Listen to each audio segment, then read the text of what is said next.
Thank you, Shirley. I just want to, before I say anything else, I just want to remind people something that I've said so many times before, because sometimes in our culture we can feel ashamed of crying, but we shouldn't be ashamed of crying. Crying is absolutely what we should be doing at this time. Crying and raging and allowing ourselves to feel it all. Because every tear is an act of resistance. Let us never forget that. I've said so many times that part of what they're trying to do is to switch us off our emotions, because it becomes so difficult that we just become automatons for their system, consuming mindlessly and not thinking. So every time we feel rage or we feel grief or a tear comes, be proud of yourselves, because it means that you're not broken. You haven't become that which they want you to be. You are a human being responding to the most horrific crimes, and that's a good thing. That means they are failing and we are winning, and it is spreading. So I just really want to remind people of that every tear is an act of resistance. So how do we respond to what is happening? When I was writing what I wanted to conclude with, I really thought, it's really difficult, right? Because what is there to say that hasn't already been said? For almost 3 years now that the genocide has been taking place with the full knowledge of a complicit international community. What hasn't been said in the 11 years that Jersey Palestine Solidarity Campaign has existed?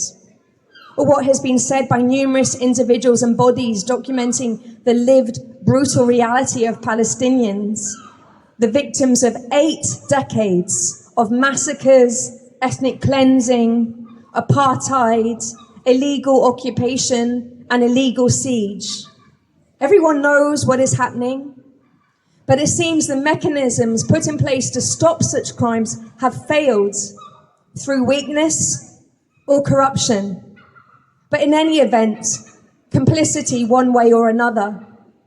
And I know it feels bleak, brothers, sisters, friends, but this is not the first time in history that things have felt bleak. And just as other times have passed, this one will also. As someone far greater than me said, it is not for us to know which act it will be that tips the scales and brings a desperately needed change. All we can do is keep adding our bits and trusting that eventually it will be enough. And that is why every choice that we make is so very important. Keep using your voice. Keep educating others. Keep boycotting any company complicit in Israel and other states' war crimes. Keep lobbying our government both locally and nationally, and keep holding them to account and naming their crimes and their complicity. And on that note, I will not be intimidated by those who continue to threaten me. But as you do this, always do it rooted in love, in humanity, in compassion, and in the absolute commitment to creating a better, kinder, fairer world where we finally understand that all of our lives are of equal value, where everybody has the inherent right to freedom, justice, equality, and a life of dignity. Never forget that it is single drops of water that create the vast, powerful ocean. So let us all add our own drop.